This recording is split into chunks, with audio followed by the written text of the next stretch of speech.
Let's talk about Asus ROG 7 এবছরের বলতে পারেন সেরা গেমিং ডিভাইস। যারা একদম হার্ডকোর গেমার বা ডেডিকেটেডলি একটা গেমিং ডিভাইসই কিনতে চান, আজকে এই ভিডিওটা তাদের জন্য। তো Asus-এর ROG সিরিজের যে ফোনগুলো প্রিভিয়াসলি আমরা পেয়েছি, সেই জায়গা থেকে কতটুকু আপগ্রেড থাকছে বা সে তার সেই সুনাম ধরে রাখতে পারছে কিনা সে বিষয়গুলো জানাবো। গত 2 সপ্তাহ আমরা টানা এটাকে বিভিন্নভাবে প্রেশার দেওয়ার ট্রাই করছি, অনেকগুলো গেম টেমও খেলা হয়েছে, তো কি রেজাল্ট ছিল সেগুলো জানানো যাবে। তার আগে অসংখ্য ধন্যবাদ আমাদের আজকের ভিডিও স্পন্সর SMS গ্যাজেটকে। তাদের কাছে আপনারা Asus ROG 7 সহ বর্তমান সময় জনপ্রিয় সমস্ত রকম স্মার্টফোনই অ্যাভেলেবল পেয়ে যাবেন। আর SMS গ্যাজেটের শপ রয়েছে কিন্তু বসুন্ধরা সিটিতে, হ্যাঁ, চেক করে নিতে পারেন, ডিসক্রিপশন সবকিছু আছে। অলরাইট, আমরা মনে হয় স্মার্টফোনের আনবক্সিং ফার্স্ট ইমপ্রেশনের ভিডিও তো 2 সপ্তাহ আগে দিয়েছিলাম, সো ইমপ্রেশনের বিষয়টা একটু দূরে রাখি। যদি এর ডিসপ্লে এবং প্রোটেকশন নিয়ে একটু বলতে যাই, এর রিয়ারকে প্রোটেকশন করছে কর্নিং গরিলা গ্লাস 3, আর ফ্রন্টকে প্রোটেকশন করছে কর্নিং গরিলা গ্লাস ভিক্টাস। আর বডি ফ্রেমটা হচ্ছে অ্যালুমিনিয়াম দিয়ে তৈরি। এটা সুপার স্লিম কোনো স্মার্টফোন না, বেশ ভালো রকমেরই থিকনেস রয়েছে। এর মাঝে কিন্তু 6000 mAh এর ব্যাটারি রয়েছে, সো বড় ব্যাটারি একটু মোটা হবে স্বাভাবিক। পোর্টস অ্যান্ড বাটন প্রয়োজনীয় সবকিছু আছে এবং 3.5mm হেডফোন জ্যাক থাকছে। আর টাইপ সি পোর্ট রয়েছে 2টা, এই যে সাইডে একটা, এখানে একটা। তো আমরা যদি আসি ডিসপ্লেটার কাছে, এখানে মূলত ফুল এইচডি প্লাস রেজলিউশনেরই একটি প্যানেল রয়েছে, তবে এর রিফ্রেশ রেট হচ্ছে 165 হার্টজ এবং এইটার পিক ব্রাইটনেস 1500 নিট পর্যন্ত যেতে পারছে এবারে। এবং 1500 নিটস মানে ডিরেক্ট সানলাইটও আপনি ক্লিয়ারলি এটা দেখতে পাবেন। আমাদের কোনো প্রবলেম হয়নি ছবি তুলতে গিয়ে বা বাইরে যখন আমরা ব্যবহার করছিলাম। এটার কালার রিপ্রোডাকশন খুবই ভালো, খুবই কন্ট্রাস্ট একটা ডিসপ্লে এবং এটা কিন্তু 1 বিলিয়ন কালার সাপোর্ট করছে। HDR10+ এর সাপোর্ট থাকছে এখানে। আর হ্যাঁ, ডিসপ্লে টাচ স্যাম্পলিং রেট হলো 720 হার্টজ এবং 23 মিলিসেকেন্ড হলো টাচ ল্যাটেন্সি। তবে এই ডিসপ্লের উপরে নিচে কিন্তু মোটা চিন আছে। উপরে চিন এরিয়াতে ক্যামেরা থাকবে এবং নিচেও একটা চিনের অংশ রয়েছে। তো মূলত যারা গেমিং করবেন তাদের এই পাশে হাত দেওয়ার প্রয়োজন পড়বে, দ্যাটস ওয়াই এর ডিজাইনটা এভাবেই করা হয়েছে। এখন রেগুলার স্মার্টফোনের সাথে কম্পেয়ার করতে গেলে হয়তো এই বিষয়টা যারা গেমার না তাদের ভালো লাগবে না, বাট যারা গেমার তাদের আবার এটাই ভালো লাগবে আশা করছি। অলরাইট, ডিসপ্লে রেখে আমরা পারফরমেন্স সেকশনে চলে আসি। ROG 7 এ থাকছে ROG UI top of Android 13 এবং Asus ক্লেম করছে তারা 2 বছরের অ্যান্ড্রয়েড আপডেট দেবে বা মেজর আপডেট দেবে, সেই সাথে 4 বছরের সিকিউরিটি প্যাচ দিবে। হ্যাঁ, দারুণ ব্যাপার। এটাতে প্রসেসর হিসেবে রয়েছে Qualcomm Snapdragon Gen 2, গ্রাফিক্সকে পাওয়ার করছে Adreno 740। এই যে প্রসেসরটা, এটা মূলত 4nm এর একটি প্রসেসর এবং এখানে আমরা যে র্যামটা ব্যবহার করতে দেখছি এর টাইপ মূলত LPDDR5X।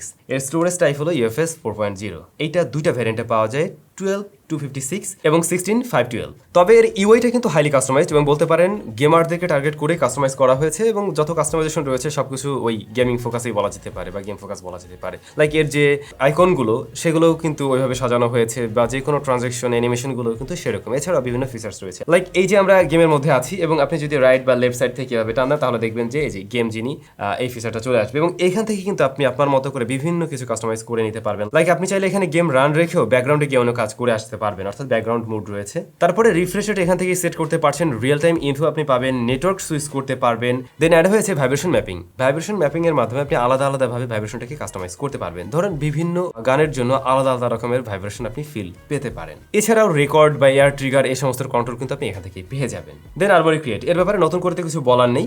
এখানে আপনি চাইলে আপনার মতো করে প্রোফাইল সিলেক্ট করে নিতে পারেন, মানে আলাদা আলাদা গেমের জন্য। আর অবশ্যই এক্স মোড থাকছে, ফোনটা তখন একদম হাই পারফরমেন্স মোডে চলে যায়।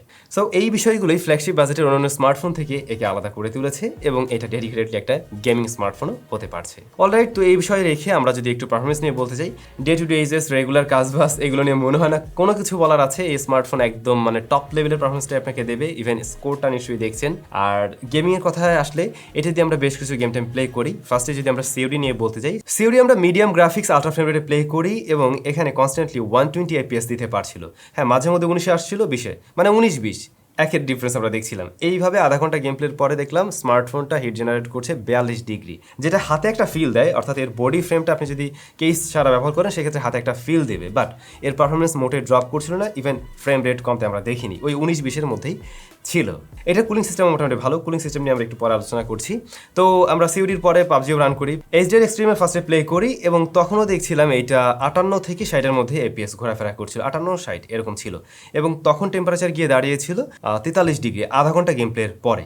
আর স্মুথ 90 FPS এ কিন্তু আমরা কনস্ট্যান্টলি 91 FPS পাচ্ছিলাম এই স্মার্টফোন থেকে। এইখানে আমরা কোনো ফ্রেম ড্রপ দেখিনি এবং মোটামুটি কনস্ট্যান্টলি 91 FPS এই গেম প্লে হচ্ছিল। খুবই স্মুথ গেম প্লে পেয়েছি পাবজির ক্ষেত্রেও। বাট ওই যে হ্যাঁ, ফোনটা একটু হিট জেনারেট করে, যেটা আপনার হাতে ফিল দিতে পারবে হয়তো, কিন্তু পারফরমেন্সে আপনি ড্রপ পাচ্ছেন না। জেনশন ইম্প্যাক্ট হাইয়েস্ট গ্রাফিক্স সেটিংসে আমরা প্লে করি, স্টেবল পারফরমেন্স পেয়েছি, তবে এই ক্ষেত্রে ফোনটা তুলনামূলকভাবে বেশি হিট জেনারেট করছিল।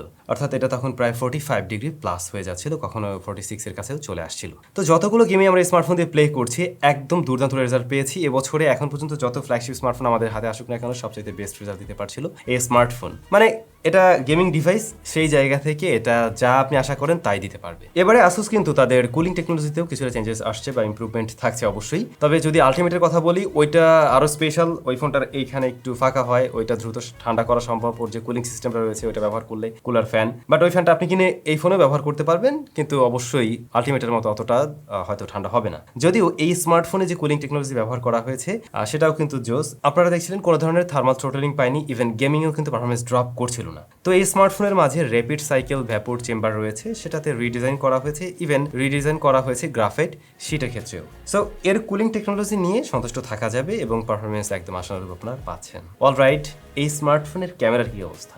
এখানে যে মেইন ক্যামেরাটা রয়েছে এটা 50 মেগাপিক্সেলের, তারপর 13 মেগাপিক্সেল আলট্রা ওয়াইড, তারপর 5 মেগাপিক্সেলের একটি macro shooter. Front facing camera improvement আমরা পাবো, সেখানে 32 মেগাপিক্সেলের শুটার রয়েছে। তবে এইটার মেইন ক্যামেরায় ভিডিও রেকর্ড করা যায় 8K 24 FPS এ এবং 4K 60 FPS এ ভিডিও রেকর্ড করা যাবে। EIS আছে স্ট্যাবিলিটির জন্য।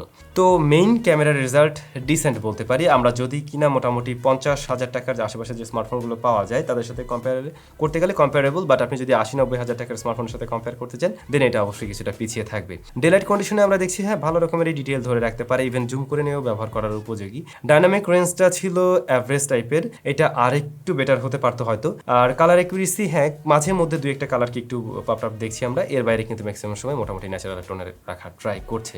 লো লাইট কন্ডিশনে নর্মাল মোড ততটা বেটার রেজাল্ট না দিলেও আপনি যদি নাইট মোড অন করে নেন সেই ক্ষেত্রে কিন্তু বেটার আউটপুট পাওয়া সম্ভব, তখন আলো কিছুটা বেড়ে যায় এবং একই সাথে নয়েজ গ্রেনও কিছুটা কাট করে। তবে একটু কন্ট্রাস্টি মনে হয়েছে আমাদের কাছে, ইভেন ডে লাইটেও ইভেন লো লাইটেও। আর এর যে আলট্রা ওয়াইডটা আমার মোটামুটি ভালোই লাগছে আমার কাছে। আলট্রা ওয়াইডের কালার যদিও মেইন ক্যামেরার মতো সেম না, এইটার কালারটা একটু পপ আপ টাইপের, বাট এটা মোটামুটি ভালোই ডিটেল ধরে রাখতে পারছে প্রপার লাইটিং কন্ডিশনে। ম্যাক্রো শুটার আছে যা দিয়ে কাজ চালানো যায় আর কি। আর পোর্ট্রেট মোডের এজ ডিটেকশন বেশ ভালোই পেয়েছি, ব্যাকগ্রাউন্ড ব্লারনেসটাও একদম অ্যাগ্রেসিভ মনে হয়নি, ন্যাচারালি লাগছে আমার কাছে অনেকটা, বাট মেইন সার্ভেটকে তুলনামূলকভাবে একটু সফট করছে, মানে যদি কিনা আমরা এই বাজেটের অন্য একদম ফ্ল্যাগশিপ ফোনগুলোর সাথে কম্পেয়ার করি। দেন এই স্মার্টফোনের ফ্রন্ট ফেসিং ক্যামেরা নিয়ে আপনারা সন্তুষ্ট থাকবেন, এটা একটু ব্রাইট করে দেবে, বাট প্রপার লাইট পেলে কিন্তু ভালো রকমের শার্পনেস ডিটেল ধরে রাখতে পারছে। ডাইনামিক রেঞ্জটা মোটামুটি ভালো ছিল as a front facing camera.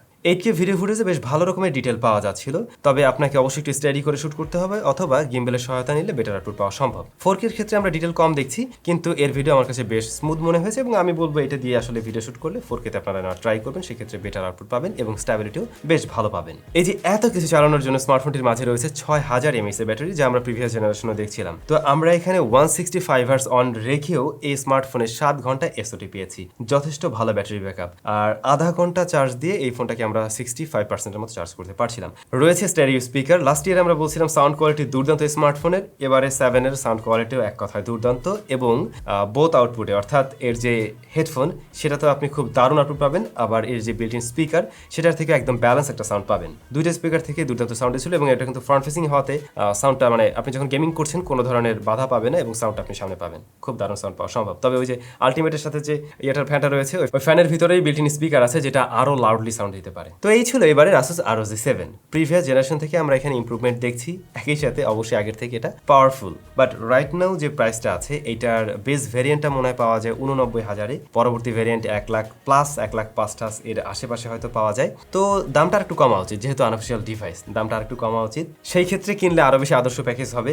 But আপনার যদি টার্গেট থেকে আমি গেমিং ডিভাইসই কিনবো, মানে মেইনলি আমি একদম হার্ডকোর গেমার, গেমিং এর জন্য একটা ডিভাইস নিতে চাই এবং বাজেট ওই 80-90 হাজার টাকা, দেন অবশ্যই এটা আপনার জন্য আদর্শ একটি প্যাকেজ। আর যদি আপনি এমন কোনো ইউজার হয়ে থাকেন আপনার বাজেট 1 লাখ টাকার ভিতরে রয়েছে এবং আপনি ফ্ল্যাগশিপ স্মার্টফোন কিনতে চান, গেমিংও করবেন, পাশাপাশি আপনার ভালো ক্যামেরা চাই আর কি, বা অন্য বিষয় আরো সুন্দর ডিজাইন হতে হবে, এত হেভি ফোন হওয়া যাবে না, তারা নিশ্চয়ই অন্য কোনো ফ্ল্যাগশিপ ডিভাইস দেখবেন। এটা মূলত একদম গেমারদের জন্যই। সো এই আর কি, আপনাদের কাছে কেমন লাগছে অবশ্যই কমেন্ট করে জানাবেন। সবাই ভালো থাকবেন, নিশ্চয়ই আপনাদের সাথে দেখা হচ্ছে নতুন কোনো ভিডিওতে। টাটা।